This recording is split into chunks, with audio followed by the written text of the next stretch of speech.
തന്നെ ചെയ്തു വരുന്ന ഒരു കാര്യത്തിന് ഒന്നിൽ ഹലാലും മറ്റൊന്നിൽ ഹറാമും ആക്കുക. ദിഫായി മാലയിൽ നിങ്ങൾ പാടുന്നതാണ് ഒന്നും തുടിമുട്ടി കഅബയെ ചുറ്റുമ്പോൾ മക്കികൾ അമ്പീരി വേണ്ടെന്ന് ചൊന്നാല് അങ്ങനെ മക്കയില് ഒരു ദിവസം കുറെ ആൾക്കാർ ഇങ്ങനെ വലിയ ചണ്ടെടുത്ത് മുട്ടിയിട്ട് കഅബ ഇങ്ങനെ ചുറ്റിയാണ്. അപ്പൊ മക്കാർ വന്നത് നിങ്ങളെ തുടിയൊന്നും മുട്ടല്ലിട്ടോ എന്ന് പറഞ്ഞത് ദിഫായി മാലയിലില്ല. എങ്കിലേ ഈ ഹുസൈൻ കാമിൽ സക്കാഫി അയാൾക്ക് കാമിലുണ്ട്, എസ്താദിച്ചും കൂടി ഉണ്ട് ഒരു കാമില്. പിന്നെ അതുമല്ല ഞങ്ങളൊക്കെ വലിയ ഉസ്താദ് അതിൽ അവതാരിക എഴുതിയിട്ടുണ്ട്. അതിൽ എഴുതിയിട്ടുണ്ട് തുടിമുട്ടൽ ഹറാമാണെന്നുണ്ട്.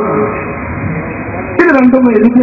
അപ്പൊ ഈ സഹോദരൻ ചോദിച്ച ഒരു ചോദ്യത്തിന് അങ്ങനെ ഞങ്ങൾ ഒഴിഞ്ഞു മാറുന്നു എന്ന് മാത്രമാണ്.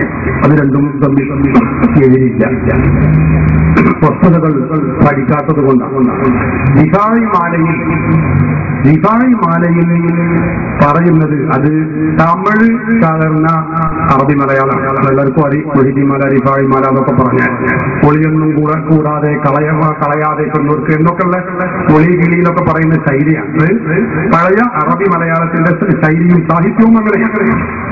അപ്പൊ അതിൽ പറയുന്നത് മുന്നം ദുടി മുട്ടി എന്ന് പറയുന്ന ആ ദുടി അത് തമിഴ് ഭാഷയിൽ പ്രയോഗിക്കുന്ന ഒരു പദപ്രയോഗമാണ് ദുടി.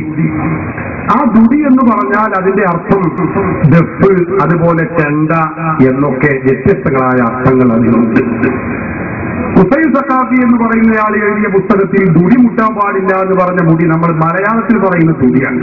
ആ ദുടി കൊണ്ട് വിവക്ഷിക്കുന്നത് സാധാരണഗതിയിൽ രണ്ടറ്റം വിശാലമാരും നടു കുടുങ്ങിയതുമായ, അത് എന്താ പറയാന്ന് എനിക്കറിയില്ല, അത് സംഗീത ശാസ്ത്രജ്ഞന്മാരോടോ പണ്ഡിതന്മാരോടോ ചോദിച്ചു നോക്കാം.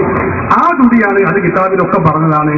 ആ രണ്ടറ്റവും വിശാലമായതും നടു കുടുങ്ങിയതുമായ നമ്മുടെ ഭാഷയിൽ അങ്ങനത്തെ ചെണ്ട എന്ന് പറയാം. അതിൽ പറയുന്ന ഒരു പ്രയോഗമാണ് ദുടി.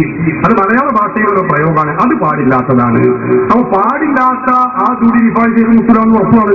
അപ്പൊ റിഫായ് ചെയ്ത് മുസ്ലിം കൂടിയതാ അത് ദഫാണ്. ആ ദഫ് പോലെ ഹറാമല്ലാത്ത മറ്റ് തമിഴ് ഭാഷയിൽ ചേർന്ന പറഞ്ഞിട്ടുള്ള ദുടിയാണത്. അപ്പോ ഹറാമായതേതോ അത് മൊഹിദ്ദീൻ ചെയ്ത് അല്ല റിഫായ് ചെയ്ത് മുട്ടിയിട്ടില്ല. മുട്ടിയതേതോ അത് ഹറാമുമല്ല.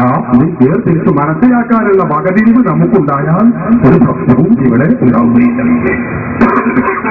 ഏത് മുട്ടിയാലും ഡൊങ്കില്ല ഒറ്റ തന്നെ ഉണ്ടാവുള്ളൂ. അല്ല ഒറ്റ